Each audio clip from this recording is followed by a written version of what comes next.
def nii moo ñu ko dàq moo ñu fi njëkk lim ci def kenn defu ko ci lim ci def kenn defu ko ci te ca gajje ga la jógee ca mboy daal gajje ga la jógee di monter ba créer média am Italie ministre boo mën di gis bu demee ni muy jàppee xëy na RFM fii ci Sénégal pour jaar fa ndam la ci moom noonu la jaar moom itam ci Diaspora 24 Italie nekkee ndam ci moom parce que sénégalais yëpp foofu la ñu retrouvé wu ñu nekk ci diaspora yëpp foofu la ñu retrouvé wu lan moo ko may xëy na gont na lu ne def na ko te moom dara lim ñuy jàngal mooy il faut aller vers l'information dee leen dem seet information bu leen nettali loo xam ne lii dégg naa wala diw moo ma ko wax kon moom itam ñu ngi koy gërëm mu ubbi Africa 7 sàkku si ñaaw na ñëpp parce que man jàpp naa ne télé bi télé bu Jolof la pour preuve ba mu commencé léegi yaakaar naa ne am na ñetti conférence jolof yoo xam ne jàllale nañ ko te mosuñ koo am ci télé Sénégal yi nekk fële pour buy leer mosuñ koo am chaque fois bu ne ñu ne waa MEF Ibrahima bu ma wooyee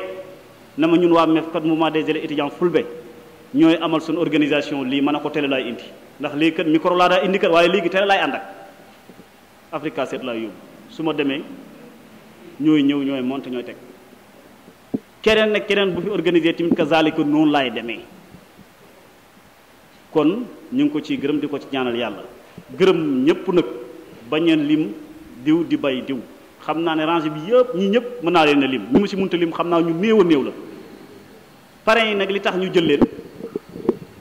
d'abord ci conférencier bi kii ñoo bokkoon classe primaire nit ñi nañuy fàttaliku démb bu ñu béy ba Mansour affaire yi kat dafa neex lool ci moom kenn ku nekk naan booy sama copain nga woon pourtant maa ngi moom jàngaloon nañ bu yàgg yàgg déedéet kóllëre dañ koy sàmm bu neex ñëwee gën boo ne gën lii kat ñoo ko bokkoon ay lay yëwan man de xam naa ne Idrissa moom bu nekkoon ministre wala mu nekk président su ma jëlee ci wetam kenn du wax parce que séq nañ mais nag béy ba mu neex gan ngay daw di ñëw waa Ndakaaru mën nañ ko waaye Jolof moom mënuñ ko woon bu ñu ko bëggee man nag dañuy génn ci loo xam ne lii xamul leen ci woon kii ñoo bokkoon primaire ñu defandoo lépp muy ku baax lool ci man li ma ko gën a rusee mooy ab yaram du siggi xool nit Abdou Bagal lañ ko daa wax bi ma ko njëkk invité ma ne ko mais yaa ngi fàttaliku Abdou Bagal mu reyee donc muy nit koo xam ne ko am solo la professeur Cesti la nekk journaliste en économie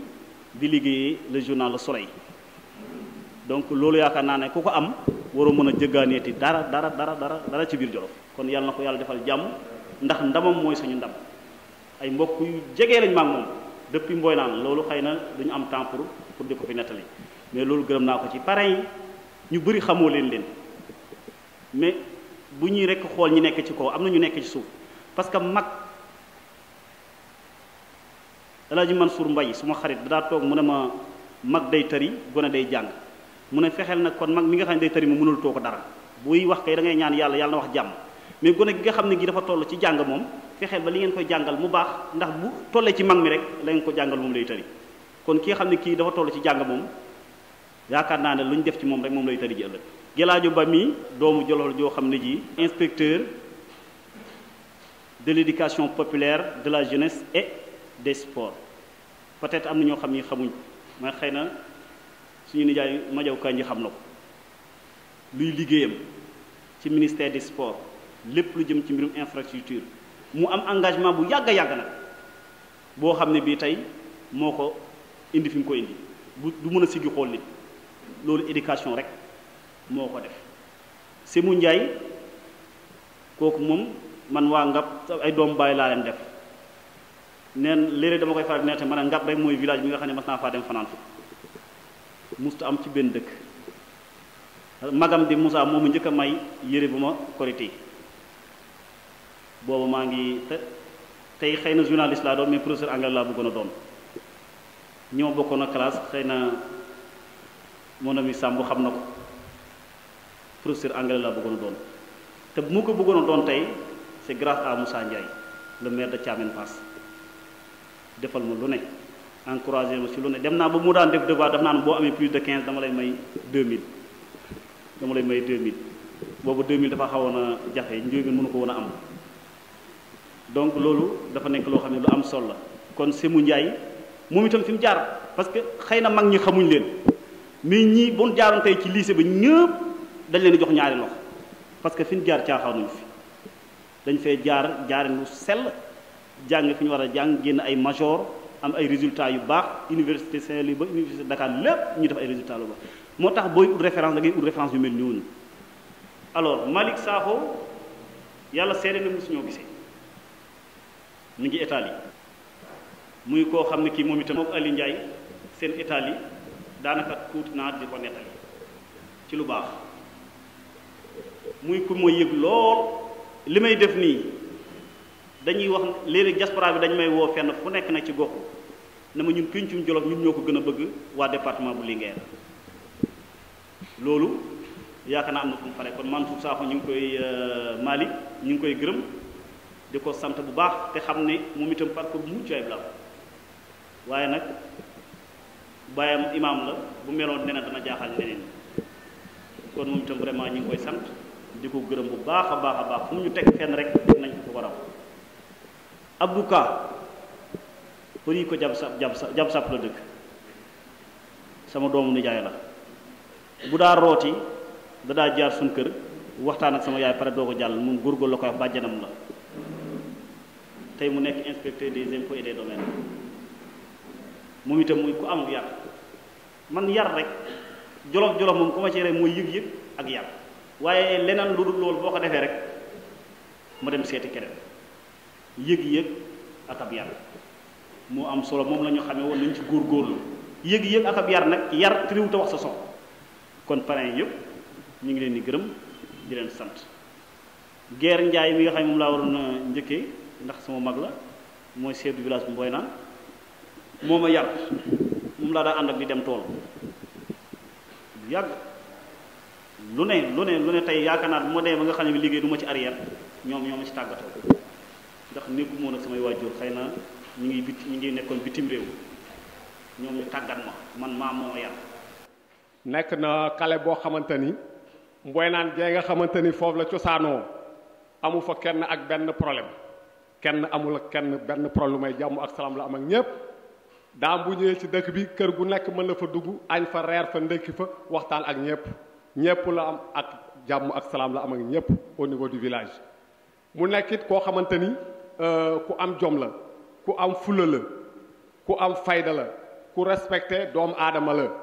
damay wax ne daam amul pël amul naar amul wolof amul séeréer xeet yépp ci suuf kum ci gis def na la comme boppam ànd na ak yow jox la cër ba mu jeex tàkk daam daal damay wax ni dama koy ñaanal yàlla rek dama koy ñaanal yàlla ndax am na ko wax léegi ndax au niveau du Jolof tay ci tay xëy na Jolof bari na cadre mais tey bu ñu demee ba pencum Jolof mu taxaw mais effectivement niñ ko waxee noonu la nekkee tey cadre yi Jolof yëpp ñu ngi leen di xam te xëy na xamuñ leen woon parce que pratiquement chaque semaine mu invité benn cadre xëy na man xaw ma ko woon Ahmed Yaata bi toog keneen xamu ko woon mais bu ñu ko dégloo kooku dañu xam moom mooy kan kon loolu yaakaar naa ne dañ koy bàyyi ak yàlla fayal ko boppam yàlla fay la ndax vraiment nit loolu rek lay jëriñ si àdduna li la yàlla xam-xam bi la yàlla jox da nga koy jëriñ au niveau ci sa société et particulièrement au niveau du Jolof kon daal xëy na xaw na xat te xëy na ñu bëgg a wax bari nañ maa ngi sant ñëpp di gërëm ñëpp vraiment di ñaan daal lii nga xamante ni tey yaa ngi ci yàlla jàppale ñëpp ba xëy na liñ ci séntu lépp yàlla defal la ko di gërëm également di sant sama papa ji di Alioune Ndiaye effectivement comme ni mu ko waxee il est du village également moom tamit yàlla def na mu nekk vraiment koo xamante ni depuis bi moo xamee ba léegi li mu xam mooy le développement mooy Alioune Ndiaye bi effectivement il a fait 24 ans à l'étranger bon xëy na œuvrer sur beaucoup de choses pour le développement du Jolof particulièrement au niveau du village kon vraiment moom tamit dañ koy sant vraiment tey daal man kontaan naa quoi am naa mbégte parce que en tant que chef de village de Mboye Nane vraiment su ma amee samay frère samay papa xëy na ñu dem ba egg fenn ba organiser lu mel ni au niveau du Jolof ça c'est un honneur pour moi. ki ñu jox kàddu gi aussi bokkante ñi nga xam ne ñoo teete daam ci wàllu communication te kóllëre toujours daam da koy doxee kooku moo di le directeur général de la rajo Ferl FM Samba Galadio. di gërëm les cadres di Jolof di ko teg nag ci loxo Idrissa Samb tous les cadres yi fi teew tey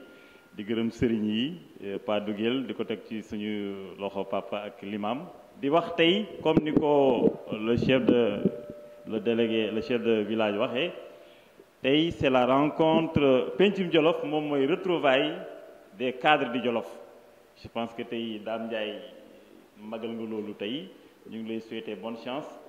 di am mbégte nag tey vraiment on est fiers des Jolof je suis fier de vous les jeunes cadres xam ngeen ne nag Jolof mu ngi xaar ci yéen Jolof mu ngi xaar ci yéen Jolof mu ngi xaar ci yéen Jolof moo fa demoon onon cadre ji kontaan na nag tey bés bi Dame vraiment maa ngi lay féliciter gis nañ sa liggéey ñu lay ñaanal fi nga nekk yow Alioune Ndiaye ak le grand conférencier yàlla na leen yàlla may xéewal cat nag bañ cee dugg da ngeen gën a ami noonu nag parce que dama seetoon benn jour Thierno Amadou Niang mu ne ko yu àlla ëkkuma añ be yu àlla ëkkuma añ be yu àlla ëkkuma añ be yàlla na leen yàlla may ay noon yàlla na leen yàlla may ay noon yàlla na leen yàlla ay noon parce que bu ngeen amul noonu rek du ngeen réussir vraiment maa leen koy ñaanal di fier nag tey ci sama papa Gelaajo Ba tey kii sama papa lañ ko tuddee moom mooy Gelaajo Ba yàlla médecin aaw qui est là ñoom Maham ñoom Souley Daay ñoom Souley Gelaajo je suis fier de vous merci mon père. lay sant mu ngi lay gërëm ci li nga ko tuddee bés bi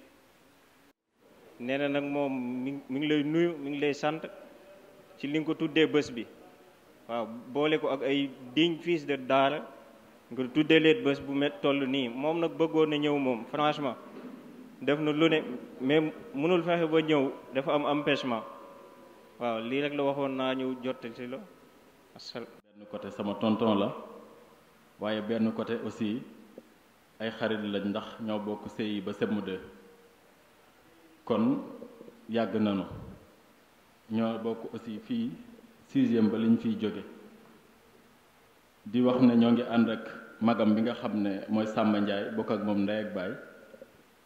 ànd ak Mor moom it di doomu ndeyam ànd ak Moussa di jarbaar ci Sémou ndax moog yaayam ak Sémou bokk ndey ak baay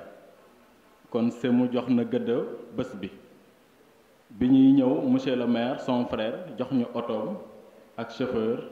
nañu dem leen ba heure bu jeexee ngeen ñibbisi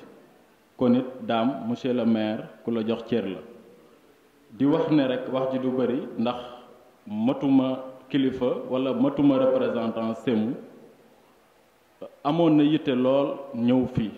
waaye ku ne armée xam ne service lay doxe loolu moom du lu leen di wax Sénégal bokk na ci ñi gën a fonk ndigal muy homme de tenue moo tax ñëwoon na julli si waaye ci jour bi après le jeudi ci la retourné ne ma nag sama bés la Dame bu yeboo ma ne Sémou moo la publicitéel bés bi ndax topp nañ lu mat 1 mois chaque jour mu naan mbaa fàtte woo bésu Dame kon kooku jox na cër lool bés bi di leen wax ni rek lii dafay lu am solo ndax day tax xale yi nga xam ne ñoo ngi ñëw xam seen mag ñi nga xam ne ay cadre lañu woon dina tax tamit ñun ñi nga xam ne aussi ñoo bokkoon génération te xamanteetunu ñu gisante kon muy lu am solo parce que bëri na fii ñoo xam ne tey ku mel ni Yaxya Dieng mi maag moom ñoo bokkoon classe ak ñeneen ñoom Pape Babacar Diop a nga ne le ñu bëri ñoo xam ne xam naa leen ñu suñ grand yi yëpp fekkante nañu lycée te gëjoon nañu gisee kon Dame lii dafa am importance ku mel ni Galaajo mi suñu frère la parce que ñun ñoo ko jiitu woon tey bu ñëwee fekkante fi wax dëgg yàlla c'est un honneur di leen wax ne rek Sémou kontaan na wax dëgg fa yàlla bu sañoon tey ñëw fii toogal fi boppam ñu ànd ak moom gunge ko ba événement bi jeex je vous remercie asalaamaaleykum wa rahmatullahi taala. kii toog fii c'est un enseignant en exercice ñu bëri te ñëwoon moo leen ko il a été champion en langue nationale pulaar et wolof au niveau national mu ngi nii Samba Ba c'est lui qui a traduit l'hymne national en pulaar tey man su ma nekkee enseignant c'est grâce à cet hymne national man j'ai resté l'hymne national en pulaar au niveau de Thiès bi ñu def entretien avec le jury en langue nationale bi ma sant inspecteur 3 inspecteurs ñoom wër ñu ne yow fekkoon kenn la yow moom da ngay jàll. jiital si nuyoo bi Dame Ndiaye mi nga xam ne moo woote lii tey muy loo xam ne vraiment Jolof gépp fi waroon teew tey parce que en fait Dame ji nga Jolof loolu pencum Jolof fi mu yóbbu Jolof bu wootee Jolof gépp waroon a ñëw mais nag comme ni ko Daouda waxee rek li fi teew vraiment mën naa représenter Jolof fu ne parce que doomi Jolof yi gën a pas yu gën a am maanaam mais en tout cas yu am solo si Jolof ñu ngi si salle bi daje donc loolu rek vraiment ndam la fierté la bu ñu war a soulever si journée tey bi man nag vraiment bëgguma woon a wax dama bëggoon rek def liggéeyu daam parce que dama bëggoon mettre man tamit en relief un jeune cadre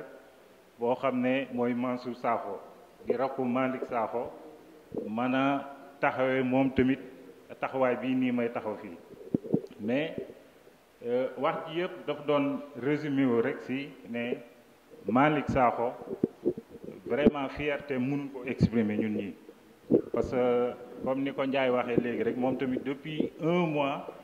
si page Facebook am ak si page yu su xaritam yëpp chaque fois mi ngi si posté événement bi di ñu ko rappeler di ñu si ñaax di ñu wax ne vraiment yëfam la donc mi ngi lay remercier si ni nga ko tànnee si parrain yi nee na vraiment kontaan na si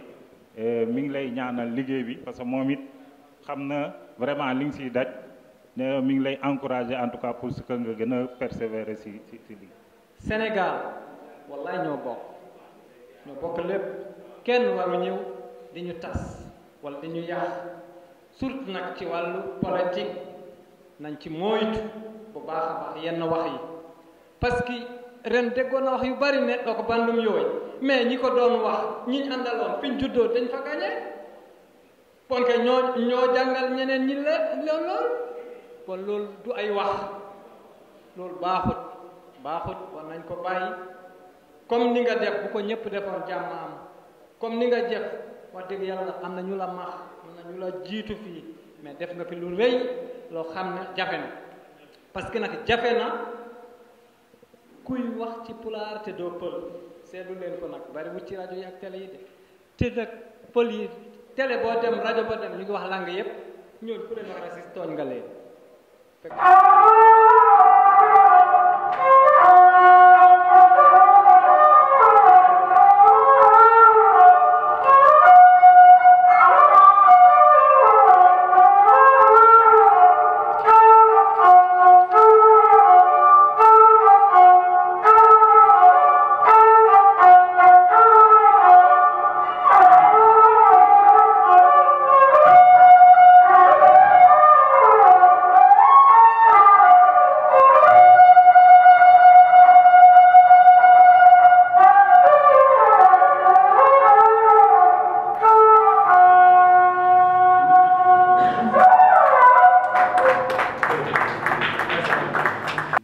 vraiment ces remerciements yooyu mon frère Dame Ndiaye donc qui m'a fait l'honneur de me choisir aujourd'hui parmi les juristes parrains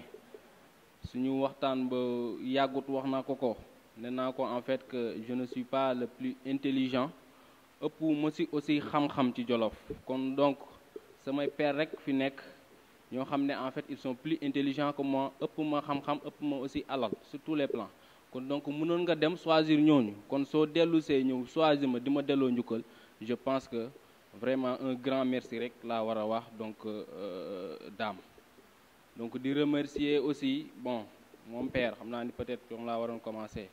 donc mu nekk aussi un éducateur parce que en fait comme olof yi nu ñuy wax peccum liir su neexee day mel ne ndey jàpp si mbagg ci donc dégguma wolof bu baax mais dafa mel ne noonu la kon donc je pense que di ko remercier bu baax parce qu'en fait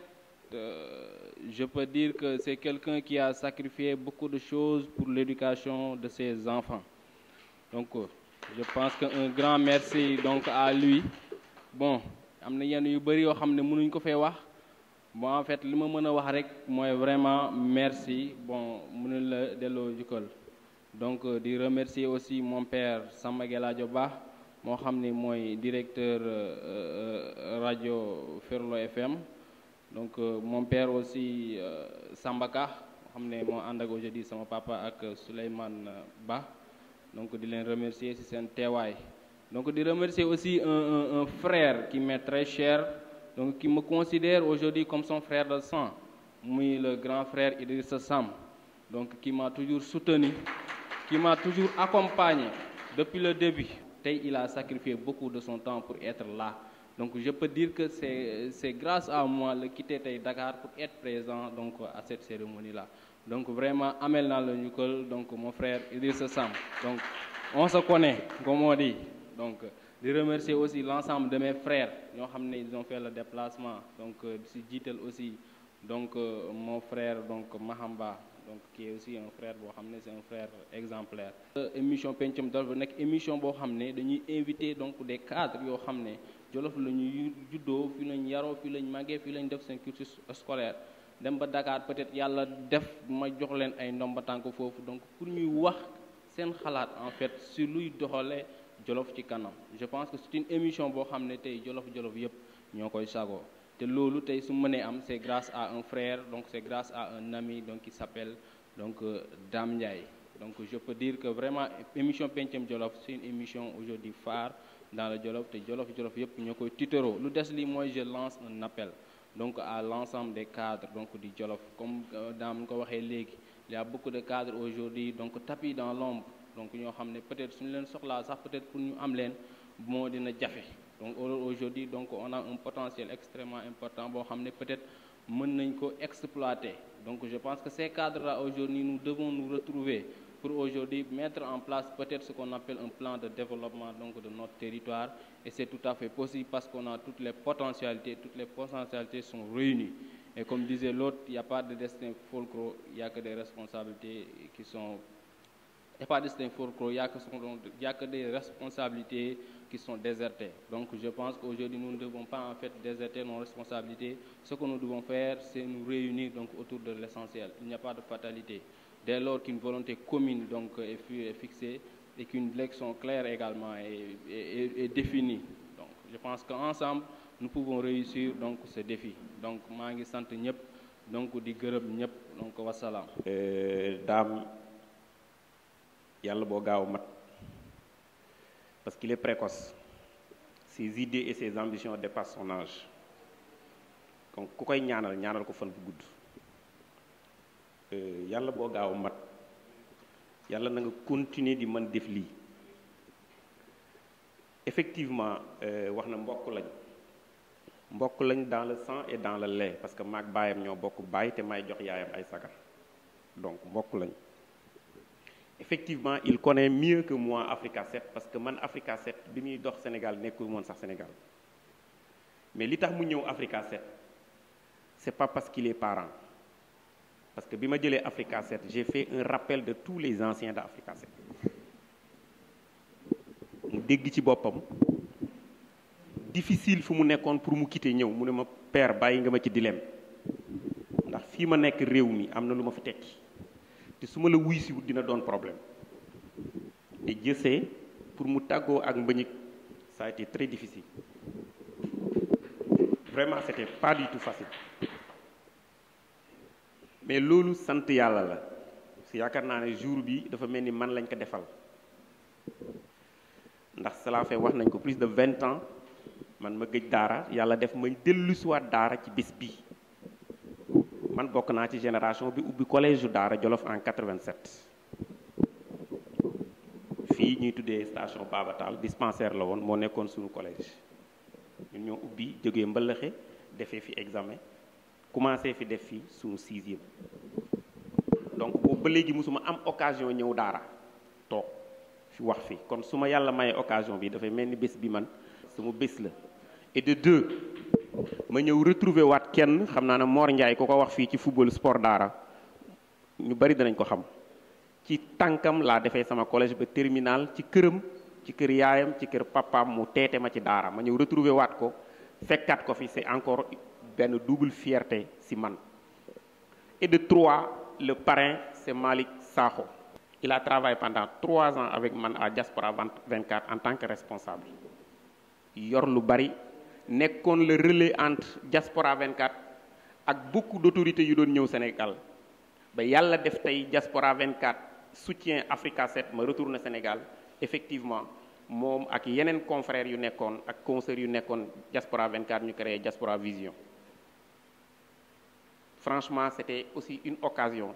ma témoigner du côté des parents de Malick que bokkul ci ñi yàq deru Sénégal à l'étranger parce que bari na ci immigré yi ñoo xam ne kenn nawloowu leen mais Malick nawle la ci diine benn nawle la ci dimbalayate et ñaar nawle la ci liggéey bu mu doon liggéey. bari na fëy yu bari yuy tàkk Malick bokk na ci ñu koy fay bari na ñu bari am ay nationalité ci fa ñu nekk Malick moo leen jàppale moo leen dimbale. bari na jëkkër wala jabar yu fekki seeni mbokk ci loxoy Malick la ñu jaar am na lu ma ci xam. donc moom it ku jara ñaanal la. donc j'ai encore une autre occasion de le dire et tey sama chef de village nekk fi c'est encore une fierté de dire Mboynaan moo fi nekk. l'originalité de tout ça mooy maa ngi la koy ñaan na nga fexe ba bés booy jël stade def ko stade daara parce que bari na ñu nekk Dakar ñu nekk Kaolack di sargal diw di naatal ndiw Ndakaaru lañ koy defee ji mbaa Kaolack mbaa Thiès te ñu jógee Dakar ñëw fii ñu jógee Touba ñëw fii ñu jógee dëkk ñëw fii jógee Dakar dem Dakar gën a yomb ci ñoom et lii dafay wone ne jolof-jolof li lépp képp ku leen woo ci lu dul division ñu ñëw ku leen woo ci loo gëm nag ku gëm ak yow dem ku gëmut ak yow dem ci li mu gëm c'est normal mais ni ñu fexe ba ñun ñëpp wone nañ ko ci li fi nekk mooy développement Sénégal jolof bokk na ci man gëm naa loolu ndax li fi nekk rawut am réew fii li fi nekk ministre la fii li fi nekk ay inspecteur la fii li fi nekk ay médecin la fii li fi nekk ay journaliste la fii li fi nekk ay nitu diina lañ am réew loolu doo nga fa nekk mais mbay ci sa wewu tànk man damay fu ma dem damay wax Mboynaan parce que dëkk la boo xam ne bi boo duggoon ci Google sax bind ko boo mooy mu jox la beneen signification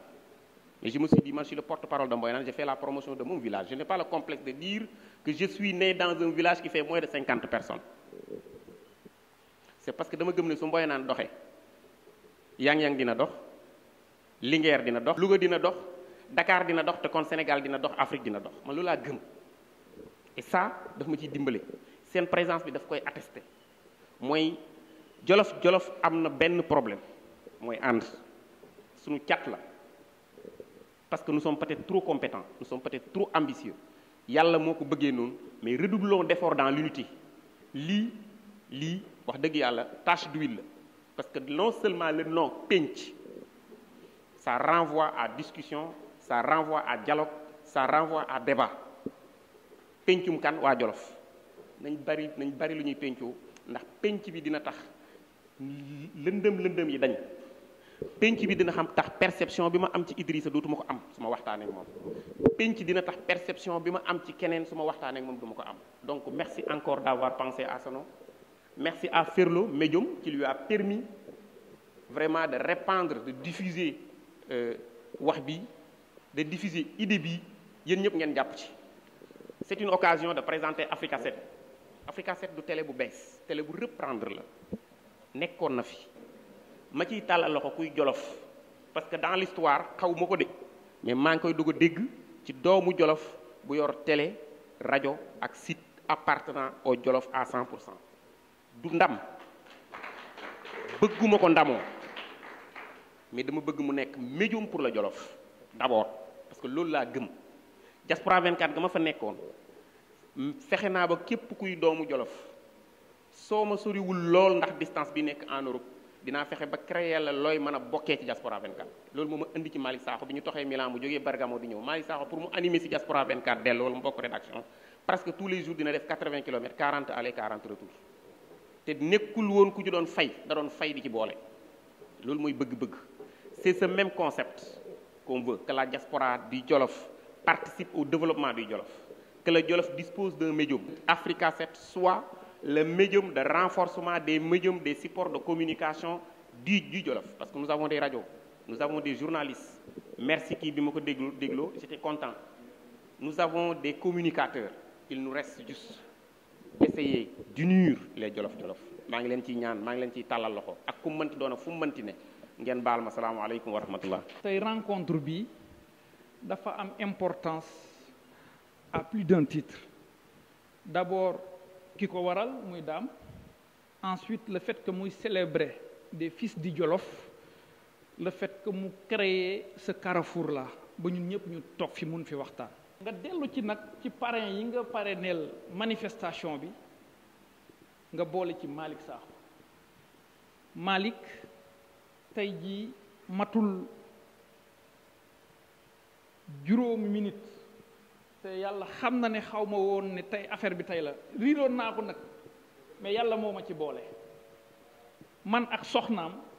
échanger nañ tey téléphone te de la manière la plus naturelle possible. tam xarit korité bii ñu génn yére bi ma sol soxna Malick moo ma ko yónnee depuis Italie. Malick a été une référence pour nous parce qu'il a été de ce groupe d'étudiants pionniers yoo xam ne ñun gone saara li ñu jàng woon football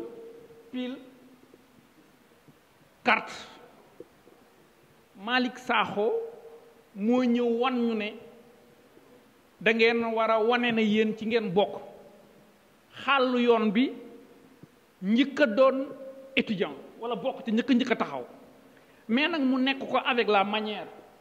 parce que bi mu ko nekkoon daf ko doon wane ci benn ancrage ci ay culture am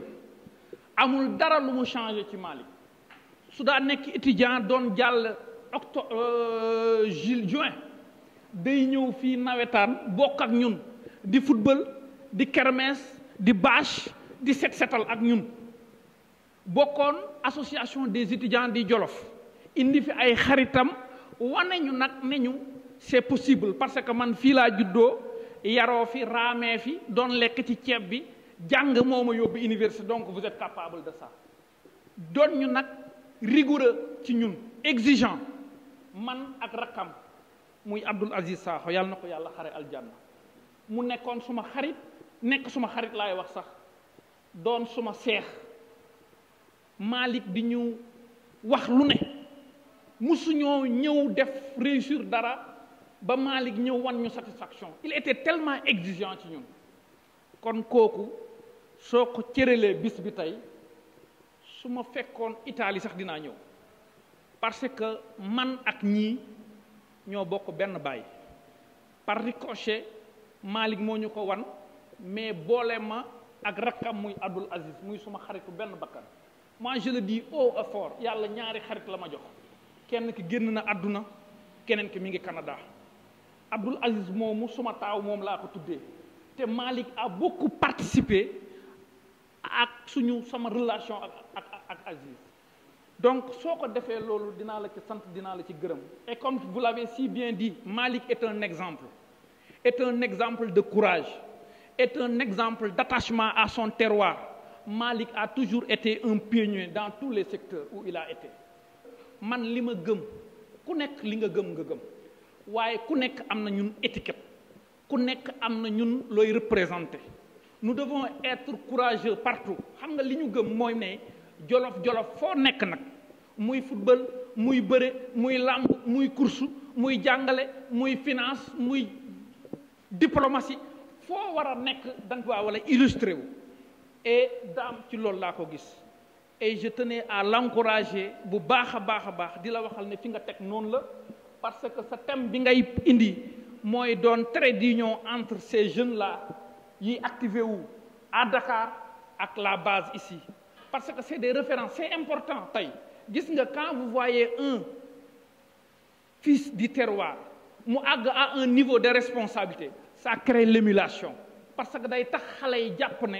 comme kii di doomu diw yaayam ak sama yaay doon ànd papaam ak sama papa di toog ci garab gii di waxtaan mu jàngee école Maguette Ndiaye jaar école bi dem université kon man mii tamit war naa dem fu ko sori et c'est ce que nous sommes en train de réussir les générations qui nous ont précédés enseignants lañ doon def professeurs maintenant on a des inspecteurs d'impôts on a des docteurs on a des technocrates on a des doctorants comme mon jeune frère Mansour et tant d'autres te loolu lu mel nii rek moo ko indi et heureusement que vous avez aujourd'hui vous aussi par la grâce de Dieu et par votre courage et votre abnégation porté à la tête de cette importante maison de presse nous te soutenons nous t'encourageons et nous te demandons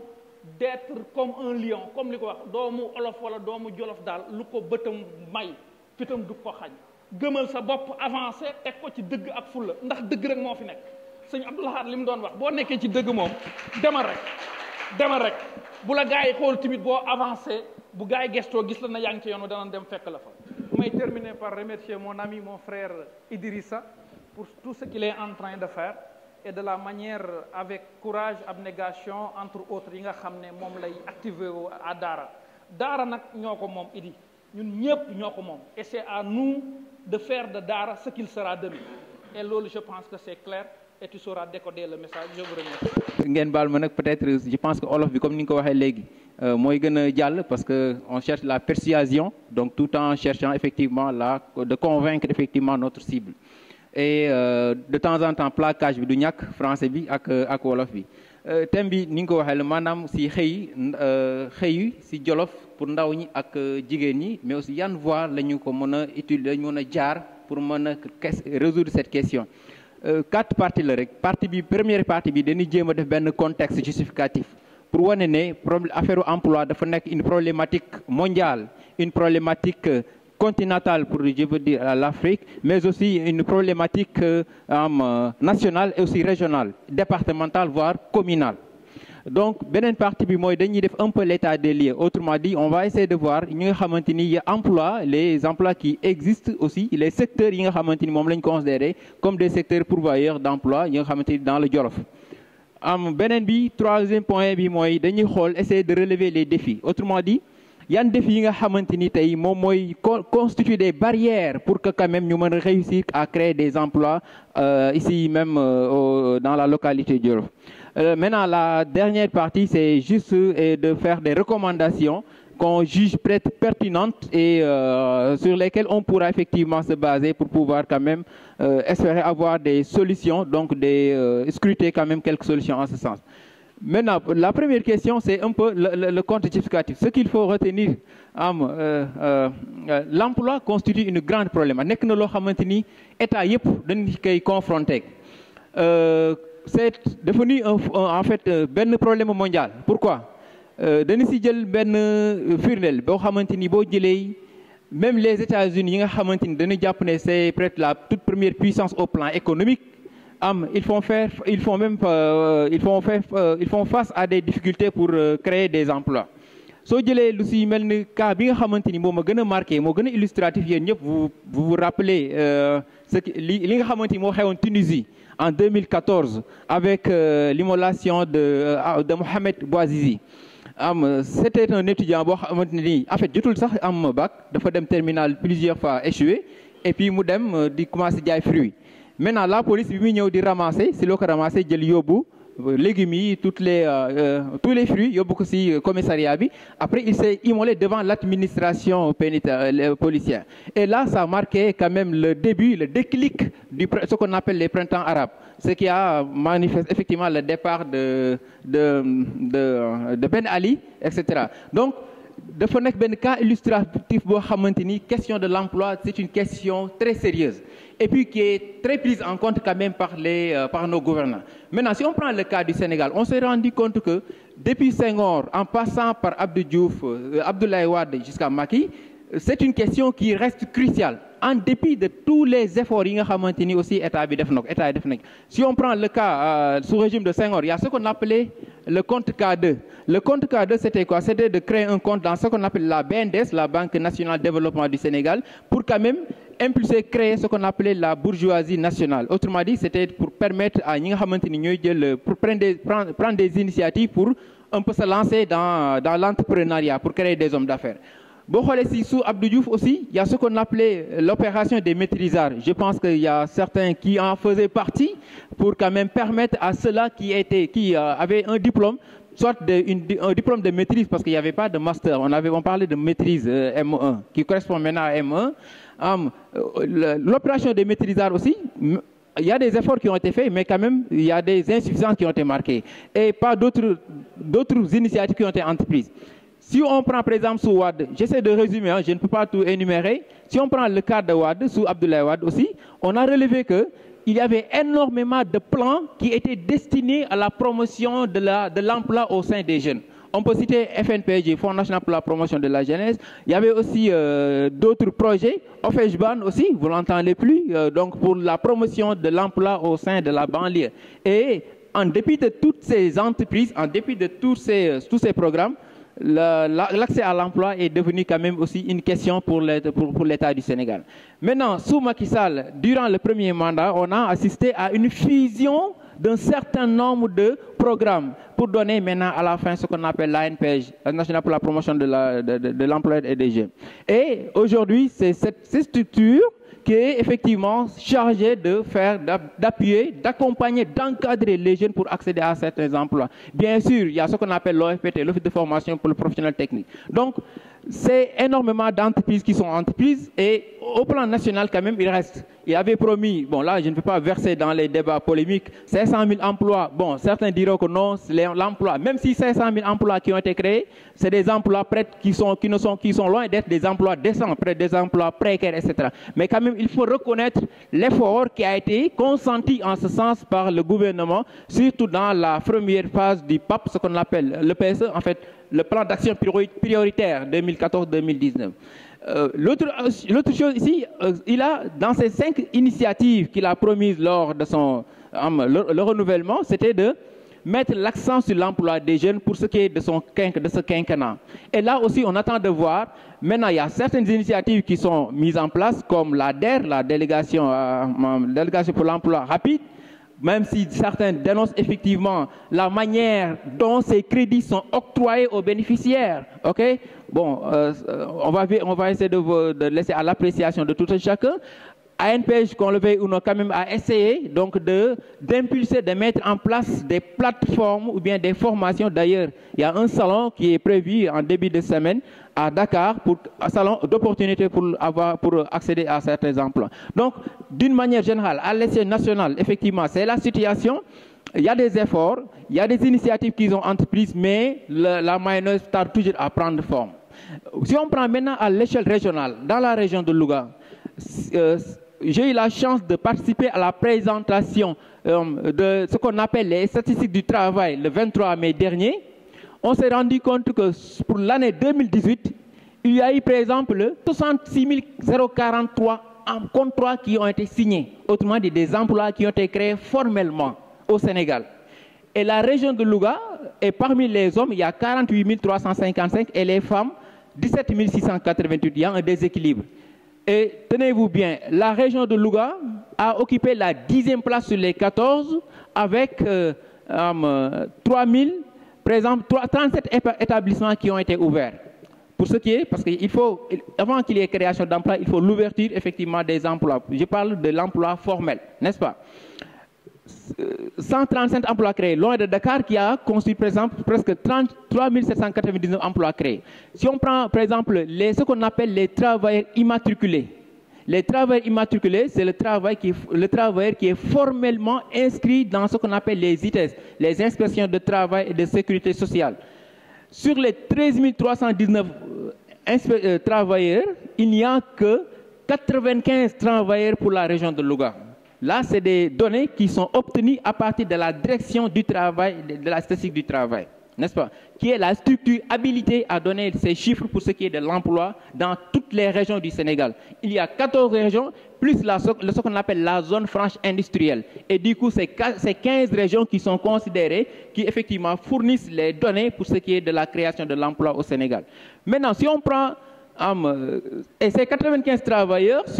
immatriculés, ça correspond à 0,7%, n'est-ce pas, par rapport loin de Dakar, par exemple. Maintenant, si on prend le département de Linguère, vous connaissez mieux que moi, ici, on raisonne maintenant, par exemple, si vous prenez l'économie sénégalaise. L'économie sénégalaise, le modèle économique repose sur le triptyque, ce qu'on appelle le secteur primaire, le secteur secondaire et le secteur tertiaire. Le secteur primaire renvoie à tout ce qui est agriculture, tout ce qui est élevage, tout ce qui est pêche. Si on prend le secteur secondaire, cela renvoie à tout ce qui est industrie, à tout ce qui est usine, etc. Maintenant, si on prend le dernier secteur, il est relatif, par exemple, aux finances, aux services financiers, comme excusez d'avoir cité, comme les services financiers, comme la communication, les transports, le tourisme, etc. Maintenant, dans le département de Linguère, on se rend compte que l'essentiel des emplois, effectivement, sont tirés par le secteur, effectivement, primaire, voire un peu tertiaire. Autrement dit, primaire, c'est l'élevage. Personne ne s'en doute pour dire que l'élevage, c'est le poumon de l'économie du Djolof. L'élevage, c'est le poumon de l'économie de Dara, l'économie, disons, du département de Linguère. Maintenant, effectivement, regardez le second marché au plan sous-régional après le marché de Diaobé. L'élevage attire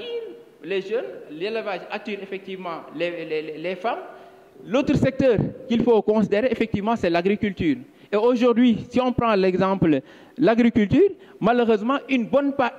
infime partie de cette terre est utilisée donc, pour ce qui est des besoins, des besoins agricoles. Et l'autre partie est majoritairement dominée, par exemple, par l'élevage. Sans pour autant citer l'exemple du ranch de Doli, et nous allons revenir tout à l'heure sur la sous-exploitation effectivement de ce ranch. Parce qu'on aurait pu, par exemple, prévoir d'autres types d'activités génératrices de revenus dans ce ranch de Doli, n'est-ce pas? Maintenant, si on prend aussi l'autre secteur qui correspond effectivement au secteur tertiaire, qui renvoie au commerce, et je l'ai dit tout à l'heure, aujourd'hui nous sommes, c'était le marché hebdomadaire de Dara, qui est le deuxième marché au plan sous-régional après celui de Diaobé. Presque ce qu'on dénomme dans le département de Linguère, une présence très importante des populations dans les activités commerciales. Et là aussi, je pense que c'est un fait extrêmement important à souligner pour ce qui est de la contribution du secteur commercial, du secteur du commerce dans l'activité économique du département. Maintenant, si je reviens sur le secteur agricole, il y a ce qu'on appelle le bassin agricole vers le sud de Linguère. Je parlais des villages, des localités de Gassane, de Thiel, de Thiargny, qui quand même regorgent une partie importante de ce bassin agricole pour ce qui est du secteur agricole. Maintenant, la pêche, ce n'est pas une activité assez développée quand même dans le département, à part ce qu'on appelait les bassins de rétention. Souvent, on s'en prenait effectivement à cet avocat qui était le ministre chargé des bassins de rétention. Et heureusement, on a eu à bénéficier de ce bassin de rétention vers ce qu'on appelle la localité de Piterki, donc vers Warhoch. Ce bassin de rétention quand même avait permis de pouvoir faire ce qu'on appelle la pisciculture, autrement dit la culture effectivement des poissons et des autres produits halieutiques. Malheureusement, faute d'entretien, faute de maintenance, on n'a pas pu quand même exploiter davantage ce bassin de rétention. Je ne sais pas si c'est lié effectivement à la disparition de ce ministère, que certains considéraient un ministère fantôme, puisque être ministère des bassins de rétention, après il faut être ambitieux pour pouvoir quand même faire réussir ce projet. Si on prend maintenant le secteur secondaire renvoie à l'industrie, le secteur secondaire renvoie effectivement aux usines. Aujourd'hui, l'élément le plus important pour ce qui est de ce secteur, c'est les petites, il faut le dire, c'est les petites unités industrielles de transformation laitière, quand même qui constituent aussi un bassin d'emploi surtout pour les femmes. Et on peut citer l'exemple d'Adit qui est là depuis plusieurs années, et je pense que chacun parmi nous a eu l'occasion ou bien de pouvoir goûter de ce lait quand même très copieux, très sucré, etc. Donc, et je pense que c'est des projets quand même, avec le projet de PASA, des projets quand même à encourager pour pouvoir en faire des leviers de pourvoyeurs d'emploi dans le département de Linguère et Djolof. Maintenant, le secteur secondaire, c'est aussi les carrières, c'est les mines. Et aujourd'hui, la partie la plus exposée en ce sens, c'est ce qu'on appelle les carrières, les calcaires de carrière de Yan-Yan. C'est une superficie qui va sur 40 hectares dans le département, dans l'arrondissement de Yan-Yan. Et depuis 2014-2015, on avait commencé à exploiter. Malheureusement, les travaux sont à l'arrêt. Je ne sais pas les raisons. Et ça a commencé quand même à créer de l'emploi au plan local. Parce qu'on privilégie quand même ce qu'on appelle la main-d'œuvre locale. Avec toutes ces externalités, bon, pour ceux qui ont fait presque l'économie, ça connaissent ce qu'on appelle l'externalité positive et les externalités négatives. Les externalités positives, c'est tous les emplois effectivement confluents effectivement à l'activité principale secondaire, donc qui peuvent effectivement sortir de cette activité principale. Si on prend le secteur tertiaire, qui renvoie à tout ce qui est services financiers, à tout ce qui est transport, communication. Regardez aujourd'hui à Dara, pour ce qui est du commerce, j'ai lu quelque part que, pour ne pas vous citer, cette anecdote, malheur à celui qui meurt le dimanche à Dara, car personne ne s'occupera de lui pour son enterrement, car tout le monde est au marché hebdomadaire. Là, c'est pour souligner quand même la prépondérance, la prédominance quand même du marché hebdomadaire de Dara. Ok? C'est sûr que si on faisait cette rencontre hormis dimanche, vous allez avoir effectivement plus de participants à cette rencontre. Pour vous dire que le marché hebdomadaire de Dara constitue quand même une plateforme privilégiée pour ce qui est des transactions commerciales. Chacun, le charretier, le transporteur, le docker, presque tous les maillons de la chaîne commerciale trouvent leur compte. Et je pense qu'il faut, je viendrai plus tout à l'heure aux recommandations pour ce qui est de la formalisation, pour quand même permettre à ce secteur d'être plus productif, d'être plus pourvoyeur d'emploi dans la localité. La pluviométrie est insuffisante. On a 3 mois de pluie et ce qui reste des années, 9 mois sur 12, qu'est-ce qu'on fait avec? Est-ce qu'il ne faut pas réfléchir, se pencher sur ce qu'on appelle les contre-saisons? Qu'il vente, qu'il pleuve, qu'il neige, on va faire du maraîchage, on va faire effectivement de l'agriculture. Et là, certainement, c'est une des solutions, une des recommandations, c'est, vous connaissez mieux, c'est la revitalisation des vallées, une vieille doléance. Et on va y revenir tout à l'heure. Pour ce qui est de l'élevage, ok, l'élevage reste extensif. C'est quoi? Regardez aujourd'hui, c'est la transhumance qui est une tendance aujourd'hui. Et je pense que on doit investir la tendance en faisant la promotion de ce qu'on appelle l'élevage intensif ou bien l'élevage semi-intensif, comme la construction de fermes, la construction effectivement des fermes qui peuvent effectivement recueillir toutes les espèces pour ce qui est des petits ruminants ou bien des autres,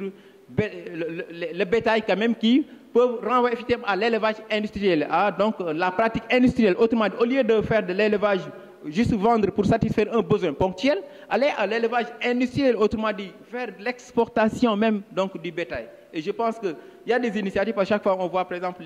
les camions qui viennent effectivement pour maintenant desservir la zone du Mali ou bien la zone des autres pays limitrophes. Maintenant, en termes de recommandations, on a jugé pertinent quand même, sur la base, à la lumière de ce qu'on a vu par exemple des insuffisances dans le secteur agricole, d'accélérer le processus de revitalisation des vallées fossiles du Djolof. Je me rappelle, je parle sous le contrôle effectivement de M. Kandji et de Ousmane Diaw, mon frère. En 1994, on a assisté à la première tentative de revitalisation des vallées, passant à Mbelekhé venant de Keur Momar Sarr. Parce que ce qui était chargé de faire l'aménagement du canal était logé chez nous à Mbelekhé. Et c'était en 1994 et jusqu'à présent, donc 20 ans après, on n'a pas encore aussi ces initiatives pour pouvoir revitaliser ces vallées fossiles, qui permettront effectivement de pouvoir créer des activités génératrices de revenus autour de la vallée. Vous avez la pisciculture, vous avez la pêche, vous avez le maraîchage, donc vous avez tout un business quand même autour des vallées fossiles, donc tout au long effectivement de la vallée, donc que ce soit à Linguère, à Yan, à Mbelekhé, à Moynan, à Moule, je pense que la vallée, sa revitalisation ne sera que bénéfique effectivement pour les populations locales, et une manière aussi de lutter, de faire face à ce qu'on appelle l'exode rural qui constitue un phénomène extrêmement important pour le Djolof. Je pense que ce qu'on appelle la fuite des cerveaux, les brain drains, ne concerne pas les intellectuels. Avoir une fille de 20 ans, même s'il n'a pas fait l'école, le fait de partir à Dakar, gagner sa vie, je pense que c'est une perte énorme pour la localité. Si on la retenait ici, au moins elle pourra être utile. Bon, effectivement, elle va envoyer de temps en temps, chaque fin du mois, pour les besoins de la famille, etc. Mais s'il reste ici avec une activité génératrice de revenus, et ça pourra créer de l'émulation au sein, effectivement, de ses compagnons, au sein, effectivement, de sa génération. S'il y a des défauts, s'il y a des manquements, retenez bien que ça vient de moi. Et c'était tout quand même pour la présentation. Dame, tu as du mérite. Dame, voilà 5 ans. Je suis venu à Ngoy, Kédougou, dem Sédhiou. 5 ans, je suis venu au téléphone, je suis venu Dame. Pour inviter moi à une émission, je suis venu Dame de visu. Pour vous dire que le yak de glé. Il a du mérite, il a du lit. Et, nous avons une chance. Si je suis venu, il y a 7 à 8 communes qui sont dans le Tamba. Avec un consultant pour Dakar, nous demandons pour nous faire un plan de développement communautaire. Mais l'équipe publicitaire, je vois amener autour de la table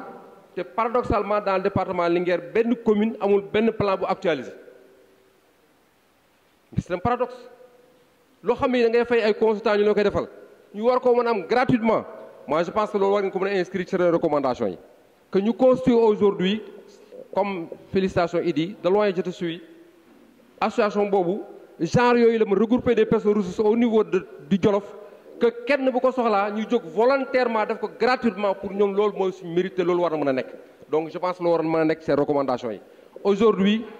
si c'est pas la commune de Dara je pense que kenn amul benn plan bu actualisé te aujourd'hui la mission première de la collectivité territoriale c'est il faut initier mettre en œuvre développer toutes les activités de développement de la commune soo amul benn document de planification noo koy defee da ngay tër dem rek mu ta nekk. On a la presse merci président 7 on a la santé inspecteur éducation domaine on est à l'ère des budgets participatifs loolu yëpp war nañ ko mën a xool jëriñ ko toog jëriñ suñu collectivité locale muy suñu premier pas. Je dis aujourd'hui c'est un défi ci war nañ ko mën a relever en tout cas ñun de ñu ngi fi il est vrai demoon nañ bëre war nañ toog noppalu mais en tout cas lii ça nous donne encore vraiment du courage pour continuer avec vous ne serait-ce que toog leen ñaanal parce que vraiment vous le méritez en tout cas lii fierté la et ñii ñëpp en son temps bi ñu fi toogee boobu ay xale la ñu woon mais ñu gëm ko parce que ñoom ñëpp toog naa dem militer parti socialiste c'est pas par conviction mais pour mën a au moins créer ay structures ay infrastructures au niveau de nos villages xale yi yëpp écoles yu jàngee je fais partie de ceux qui ont créé ces écoles là Mboynaan Amali Méwél Nguer Wiidou Ndiané Méwél j'ai vu tout à l'heure Yaxé Dieng ñaari enseignants yi leen jàngal ka boobu c'était des abris provisoires il y avait en son temps l'inspecteur Thiom ñoom maître yeen jàngaloon de la première à la de sixième ba CM2 dañuy def examen ñu am 100% ce qui a été une première dans le département de Linguère. Sané et Koli ils sont actuellement au niveau du ministère de formation donc voilà un témoin. Dama déplacer toute l'équipe pédagogique de l'inspection département de Linguère ñu il faut fêter ces jeunes là. Tey boo yooyu fa lañ ñoom yaxee fay en son temps il y avait un projet ce qu'on appelle le PDRH programme de développement des ressources humaines. ñoo daan construire les deux classes équipées à un coût de 9 millions ci lañ def toutes les écoles du département Linguère parce que de l'arrondissement Riyaya donc vraiment bravo à vous du courage vous êtes sur le bon chemin wax naa ko Abdou nag dañu toll contexte bu très difficile un contexte sociopolitique extraordinaire soo waxee kii ñoo da ngaa contre kii soo waxee kii ñoo contre kii il faut ngeen am beaucoup de courage quand li ñu lié mooy la Jolof moo ñu lié ñu def ko objectivement bu ñu génnee nag kenn ku ne am nga say conviction politique kenn ku ne am nga sa koo bëgg a faral kooku nga faral kooku mais bu fekkee dañ nekk autour de la table pour rien que pour le Jolof soyez des Jolof et nañ def li ñuy unir pour la Jolof ma dem et aujourd'hui on doit plus avoir bu warta am échec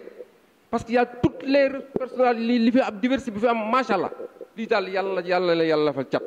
góorgóorlu en tout cas nous serons là avec nos prières ak petite expérience bi ñu am c'est à votre disposition ñun day bande décrochage je suis là je suis à votre disposition bu ngeen yónni leen ma bu ngeen laaj leen ma bu ngeen wax leen ma suñuy joxe ma joxe suñuy dem ma ànd ak yéen suñuy dem wax naa leen waxal incha allah parce que vraiment vous le méritez ci li ñu war a mel en tout cas di leen ñaanal yàlla cat ngeen góorgóorlu lii c'est une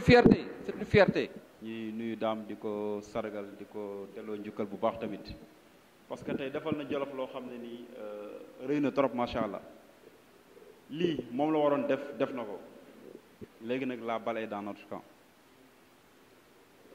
bu ko defee kon moom ñu ngi koy jaajëfal bu baax di ko ñaanal yàlla aussi mu gën a am ay xalaat yu gën a ñor bii moom vraiment man bi ma invité ba ma commencé xoolaat encore émission yi ak cadre yi mu doon invité ba ma découvrir ñu bëri non vraiment dama ci am mbégte mu rëy macha allah wane ne kon Jolof y a de l'expertise locale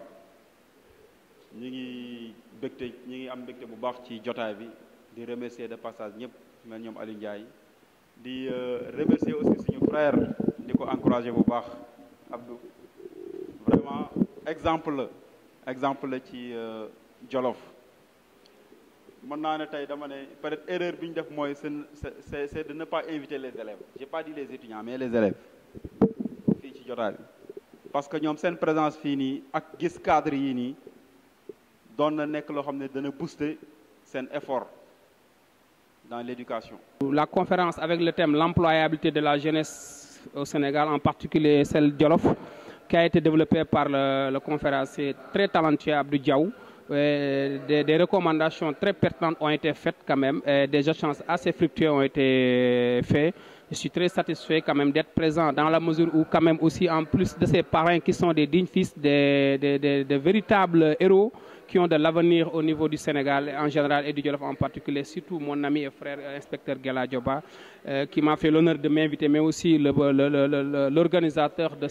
cet événement, Michel Dame Ndiaye. À la population sénégalaise, comme il est en train de développer ce thème sur l'employabilité des jeunes, moi j'ai dit que quand même, pour que les jeunes puissent travailler, il faut qu'ils soient bien formés. Les autorités étatiques, ils n'ont pas pour vocation de créer des emplois. Leur seul métier, c'est de favoriser l'environnement économique quand même, mais c'est au privé quand même de recruter les jeunes. Mais surtout, les jeunes doivent avoir l'esprit d'auto-entrepreneuriat, mais aussi avoir un esprit de travailleur. Alors que les jeunes d'aujourd'hui sont très mal formés et ils ne travaillent pas davantage. Le taux de productivité est très faible par rapport aux autres pays ou continents asiatiques. Par exemple, si tu fais la comparaison entre un jeune africain et un jeune asiatique, il n'y a même pas photo. Donc, nous avons eu à faire quelques recommandations, c'est-à-dire l'État doit faire un redéploiement des structures qui sont au niveau des régions dans les zones très reculées afin de pouvoir résorber le chômage endémique des jeunes, comme l'institution d'un abattoir national ici à Dara Djolof, qui est une zone de prédilection de l'élevage avec le lait, la viande et les tanneries. Ça va créer de la valeur ajoutée et par ricochet des emplois des jeunes. waaw man maa ngi tudd Abdou Diaw di nekk journaliste ak xibaar di yëngu si wàllu koom-koom si nekk aussi kuy tàggat journaliste yi CESTI nekkul école de journal bu nekk Soleil bu nekk fële CESTI université. Donc dama génn ak beaucoup satisfaction ak vraiment fierté tey bi ma toogee ñu yàlla def ñu joxoon ma thème bi pour ma développer wàllu conférence yi wàllu xëyu ndaw ñi si biir Jolof. Et je pense que loolu tey nekkoon na benn moment boo xamante ni tey Dame Ndiaye mi nga xamante ni moom moo ko initié nekk na ku sawar ku am pastef si développement si dëkk bi à travers émission bi anniversaire bi mu doon def di 5e édition Pencemu Jolof nekkoon na moment boo xamante ni moment bu am solo la si taarix si dëkku si Jolof parce que waxtaan nañ si échange nañ contribution yi si génn aussi am na solo si xëyu ndaw ñi nan lañ conférence bi permettre nañu ñu évoquer ñeenti parties maanaam wàllu xëy ñi ci Sénégal ci biir Jolof yan secteurs yi nga xamante ni nit ñi fa lañ amee emploi tax na aussi ñu xool yan jafe-jafe moom lay nit ñi di jànkontele moom lay ndaw ñi ak jigéen ñi di jànkontele pour mën a am xëy et loolu aussi waxtaan nañ ci wàllu agriculture ci wàllu élevage ci wàllu napp bi mi nga xamante ni peut-être développé noonu Sénégal ci biir Jolof beneen bi mooy aussi wax nañ ci défi maanaam yan recommandation maanaam comme que diagnostiqué nañ def nañ situation bi maanaam ñun lan la ñuy proposé et je pense que def nañ ay proposition lu si mel ni revitalisation vallée fossile maanaam ñu indiwaat vallée bi depuis bu mu demee ñu aussi ñu defar ay institut de formation comme ISEP mooy institut supérieur d'enseignement professionnel yi nga xamante ni état bi kaa defar comme ay Thiès pourquoi mënuñ ko indi Daara ñu permettre ndaw ñu mën a créer aussi ñu defar ay unité industrielle yoo xamante ni tey dana tax meew bi nga xamante ni dañuy jël di ko tuur ñu mën ko di ko transformer di ko jaayaat parce que lu ñu xamul mooy ne Sénégal dina dépenser 60 milliards si at mu nekk pour jënd meew te ñun ñu ngi nii meew mi day fees dañuy dem da ngay gis ñu koy tuur te je pense que loolu tey mën nañ nekk benn opportunité boo xamante ni jeunes yi mën nañ si am emploi di si am si xëy et puis ñu continuer di liggéey si côté boobu noonu. Merci, je tiens à remercier toutes les personnes, toutes les autorités qui ont répondu présentes à notre invitation